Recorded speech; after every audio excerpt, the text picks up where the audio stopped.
Las bases de la Revolución Industrial en Gran Bretaña. La Revolución Industrial es el conjunto de cambios ocurridos tras la incorporación de máquinas a la fabricación industrial. Estas transformaciones sucedieron a lo largo de un proceso lento y continuado y afectaron a los demás sectores. El inicio de estos cambios tuvo lugar en Gran Bretaña hacia 1780.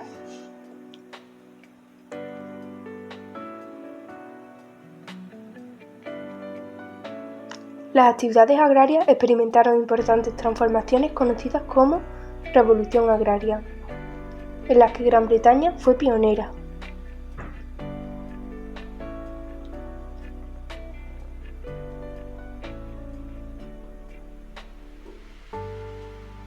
Consistieron en progresos técnicos y en cambios en el sistema de propiedad de la tierra.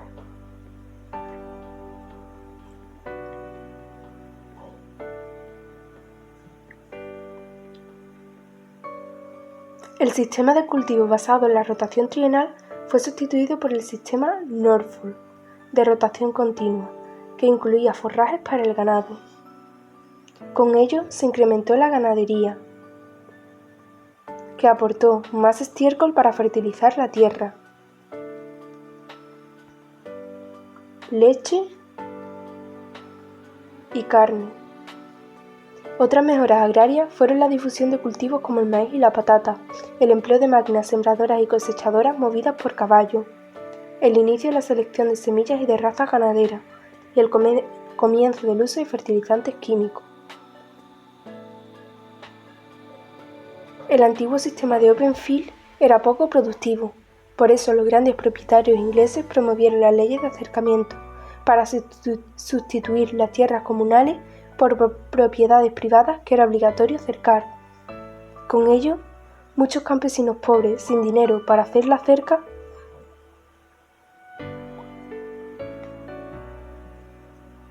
tuvieron que vender su tierra y se convirtieron en asalariados o emigraron a las ciudades para buscar trabajo en la industria. Las consecuencias principales de la revolución agraria fueron el incremento de la producción agrícola, la mejora de la alimentación, etc.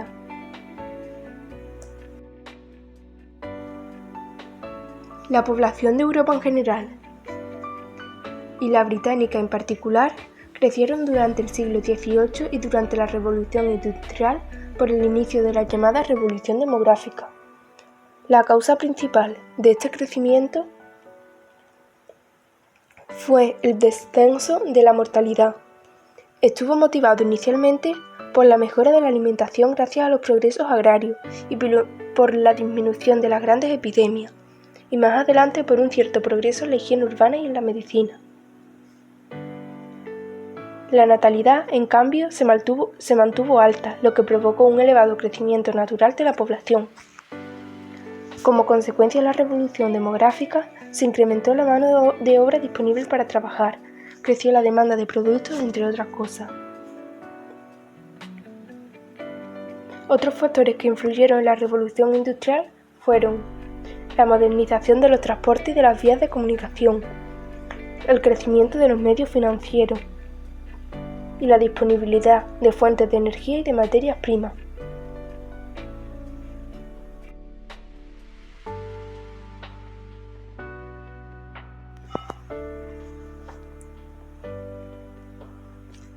La mecanización de la industria, la fábrica. Durante el antiguo régimen, la producción industrial se realizaba en pequeños talleres. Con la revolución industrial, los talleres artesanales iniciaron su declive hasta casi desaparecer, y su lugar fue ocupado por fábricas. Esta transformación fue posible gracias al empleo de nuevas técnicas y a una nueva división del trabajo. Las nuevas técnicas consistieron en sustituir el trabajo a mano por el trabajo con máquinas.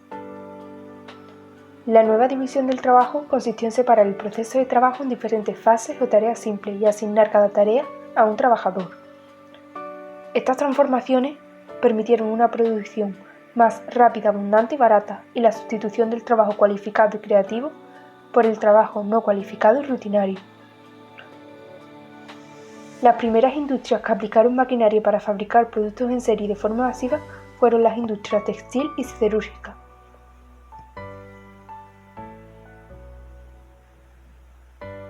la industria textil se vio impulsada por el incremento de la demanda de tejidos de algodón. Además, los tejidos de algodón superaron a los de lino y lana. Al principio, para responder a la creciente demanda, se adoptaron máquinas hidráulicas que seguían localizar las fábricas junto a los ríos. Finalmente, se emplearon máquinas movidas por vapor.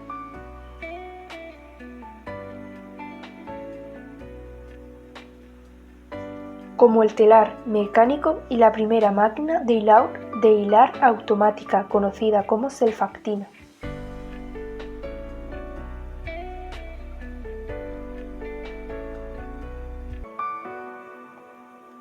La industria siderúrgica proporcionaba hierro. Hasta entonces se fundía en hornos utilizando madera y fuelles manuales o hidráulicos, lo que limitaba la producción. Ahora la madera se sustituyó por carbón mineral.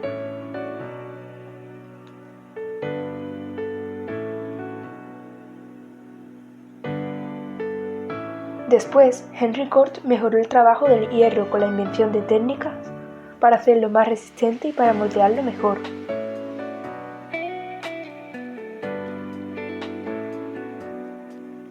Con estas innovaciones, la hulla y el hierro pasaron a ser elementos imprescindibles de la era industrial.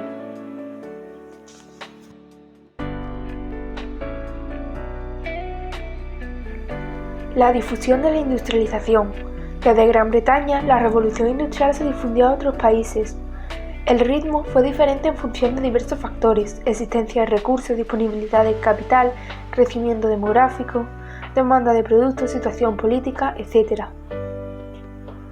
Los países de industrialización más tardía se incorporaron al proceso a partir de 1850. Padecían atraso tecnológico, una dotación inadecuada de recursos, escasa demanda e inversión y lejanía de los principales ejes del comercio internacional. En este grupo se encontraban los países europeos del norte, del sur, Portugal, España, Italia, Grecia y del este, Austria, Hungría y Rusia. También fue el caso de Japón, donde no se alcanzó la industrialización propiamente dicha hasta 1870, durante la llamada Era Meiji.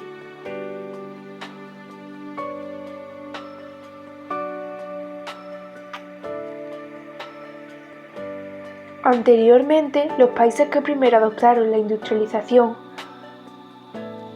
hacia 1830 fueron los más próximos a Inglaterra.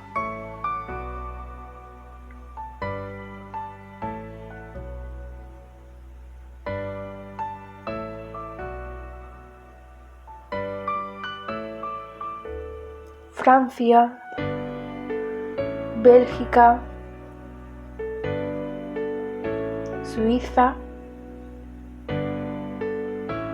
y Alemania, o con fuertes lazos con ellas, Estados Unidos. Estos países contaron además con la ventaja del atraso, es decir, la adopción de una tecnología ya experimentada en Gran Bretaña y con la presencia de máquinas y técnicos especializados llegados desde Inglaterra.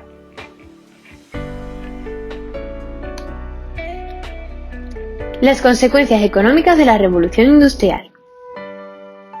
La Revolución Industrial impulsó al conjunto de la economía al revolucionar el transporte, estimular el comercio y favorecer el crecimiento del capitalismo. La aplicación de la máquina de vapor a los transportes permitió la aparición del barco de vapor y del ferrocarril. El barco de vapor nació en 1807 cuando Robert Fulton aplicó la máquina de vapor a la navegación.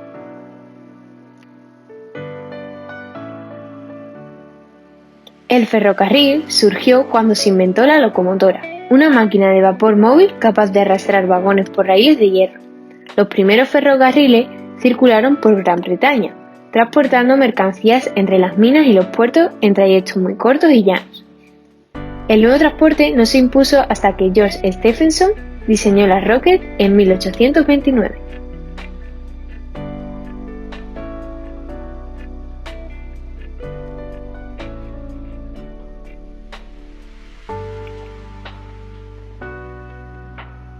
El auge del comercio.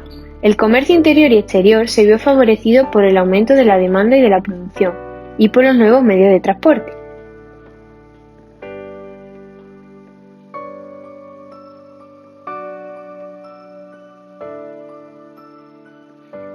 El crecimiento de los intercambios garantizó el abastecimiento de alimentos a la población, permitió a la industria el aprovisionamiento de materias primas y la venta de sus productos, y facilitó a cada región especializarse en la producción de aquellos bienes para los que contaba con mayores ventajas. El desarrollo del capitalismo. La industrialización impulsó una nueva fase del capitalismo, el capitalismo industrial, que sustituyó paulatinamente al anterior capitalismo comercial. Las primeras industrias eran pequeñas y se financiaron con capital individual o familiar, pero al crecer exigieron mayores inversiones.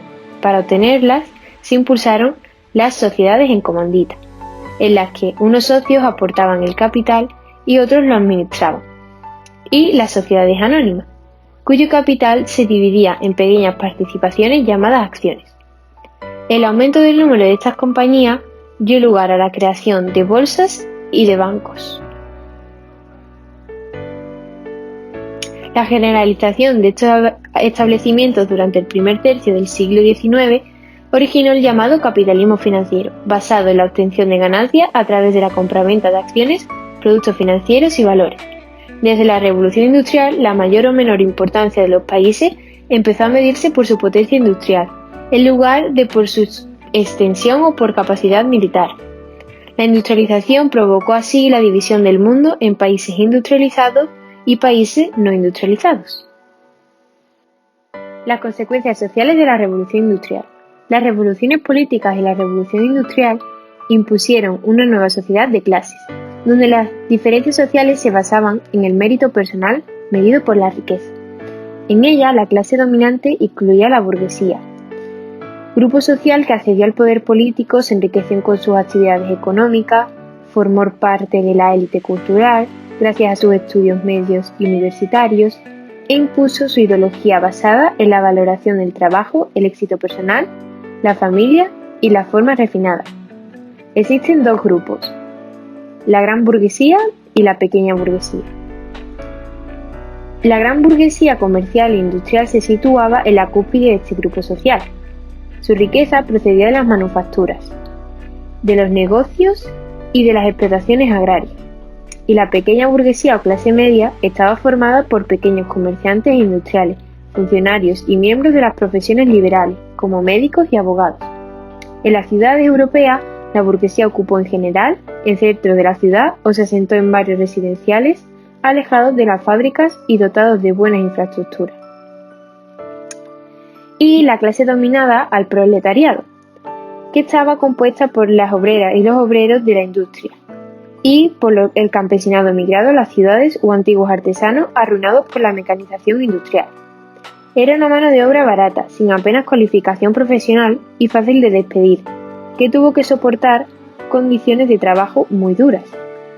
Largas jornadas laborales de 14-16 horas, salarios muy bajos, ruido intenso y permanente de la maquinaria, calor en verano, frío en invierno, etc. Entre el 30 y el 75% de esta mano de obra industrial estuvo compuesta por mujeres y niños que trabajaban desde muy pequeños. Carecían de seguros de accidente, enfermedad, despido o jubilación, y en las fábricas estaban sometidos a una dura disciplina laboral, que sancionaba el abandono de la máquina al conversar durante el trabajo. En las ciudades, el proletariado vivía hacinado en barrios situados junto a las fábricas o los puertos, que contaban con las mínimas condiciones higiénicas.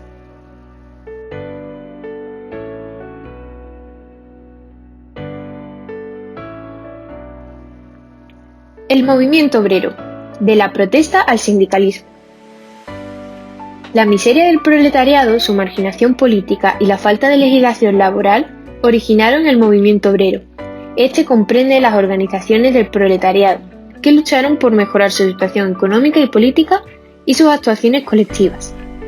En sus inicios, el movimiento obrero consistió en actos de protesta contra la mecanización, consistentes en la destrucción de las nuevas máquinas al considerarlas responsables de su situación. La clase obrera creó también sociedades de socorro mutuo. En fechas posteriores se crearon sindicatos o asociaciones obreras reivindicativas. Sus objetivos eran mejorar las condiciones laborales, Las primeras asociaciones obreras surgieron en Gran Bretaña, donde fueron legalizadas por el Parlamento en 1825. La lucha política. De forma simultánea al desarrollo de los sindicatos, los obreros y las obreras iniciaron la lucha política a fin de conseguir la igualdad de derechos. Así surgieron. El cartismo debe su nombre a la llamada Carta del Pueblo, un documento enviado por el Parlamento británico en 1838 por la Asociación de Trabajadores de Londres. En él se reclamaban, entre otros derechos, el voto secreto, el sufragio universal masculino y la convocatoria de elecciones anuales al Parlamento. El socialismo fue formulado por Karl Marx y Friedrich Engels. Su objetivo era acabar con la propiedad privada. Para conseguir su objetivo, el marxismo proponía una revolución dirigida por el Partido Socialista que llevara al proletariado al poder. Y el anarquismo, que fue expuesto, entre otros, por Pierre-Joseph Proudhon y Mikhail Bakunin. Su objetivo era alcanzar la máxima libertad individual, eliminando todo lo que la limite, el Estado, la propiedad privada o las creencias religiosas.